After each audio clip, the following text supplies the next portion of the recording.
when I first got here, I was really excited. And then when I just went 110% with everything, at a certain point, it really just like, it just felt like a chore. Like I still loved what I was doing, but it was like that passion wasn't as high as it was before, because it was like, I have to do this. I have to do this. I have to go on this run. I have to wake up at 5. I can't go see my friends for dinner because I need to rest enough. So because I made everything about my life about training and fighting, I was so miserable in every other way. Like when my friends came to town, sometimes I didn't see them because I was like, oh, I need to fall asleep at 9 so I can wake up at 5 o'clock in the morning, you know? And that's just, to me, it's not healthy, because a well-rounded person is also like a better fighter.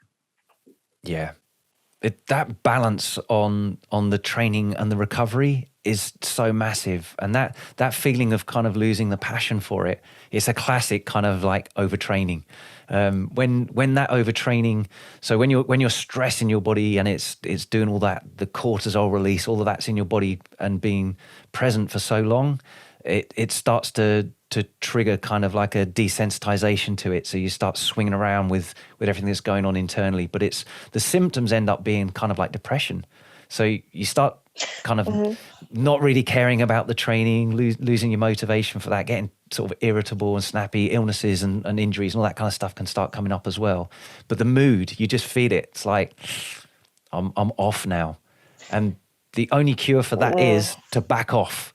And for a fighter to back off, it's a bit counterintuitive and sometimes not encouraged around you as well with the people and coaches that are around you. Yeah, it's certainly not encouraged here. Like, I remember one of the times that I really, really overtrained while in fight camp. The trainer I was working with, he was like, how can you have no power every single day of this week? He was like, you better have some power tomorrow, otherwise I'm going to call your fight off. And for me, the whole reason why I'm in Thailand is to fight. So I was like, oh no, he can't call my fight off. So then like, the thing I should have done was probably just rest for a few days and then my power levels would have went up. But I was like, no, I don't need to rest. I just need to keep pushing through this and I'll become better. And I mean, rest is just, I mean, it's frowned upon if they think it's unnecessary. So like, aside from that one day, that one whole Sunday that you get out of like not doing Muay Thai, they think it's enough. And then for me, it was like, I used to teach English on Sunday. So then when I came into the gym tired on Monday, they would be like, why are you tired? I'd be like, didn't you rest yesterday? I was like, well, I physically rested, but I didn't mentally rest. And then to them, they were just like, oh, but you still like, you were sitting down all day. So why, you know, it's a knowledge gap as well. So a lot of the things that they say, it's just things that they've done, things that have been told to them. And they're not exactly around a lot of people who are just going to show them studies or show them how other people do it. So, yeah. Do you know what that's really touched on? It's called the GAS model, General Adaptation Syndrome, and it's where your body experiences all kinds of stress as essentially the same thing. So whether it is physical stress, whether it is a hot, humid climate that's too hot or too cold, or lack of sleep, poor nutrition, extra cognitive demands on studies and all this kind of stuff, arguments with friends and family or coaches or whatever around you, all of that stresses your body in exactly the same way. You've got that fight or flight, so rest and recovery being parasympathetic or sympathetic system that's kind of constantly swinging. So the training makes you go sympathetically stressed, but then so does, you know, not getting good sleep and also having extra workload in your rest day, not physical work, but mental work. Again, it just negatively impacts your recovery. And it's getting that balance right for the individual that means they get better. And when you get it wrong, it goes into overtraining.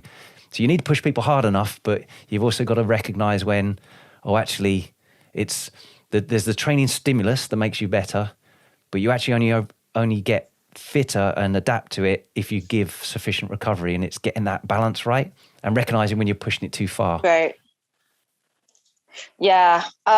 You're completely right. And that being said, whatever mistakes that I've made, I'm actually glad I made them, because one, it let me know exactly where my limits were. And I mean that in like a good and bad way, because I think everyone, they're always capable of more than they think. But also there comes a point where they're like, when everyone just really needs to just take a step back. So then if I didn't overtrain and I didn't experience all those things, all those mistakes that I made, then I also wouldn't know the importance of taking proper rest and also eating properly and not be mentally stimulated on my day off and things like that. Thanks for listening. If you found this valuable, please like, subscribe, and share with someone else it could help too. Please give the podcast a review or comment below. We'd love to hear from you. As always, you can visit heatrick.com for more Muay Thai performance podcasts, videos, articles, and guides. Catch you next time.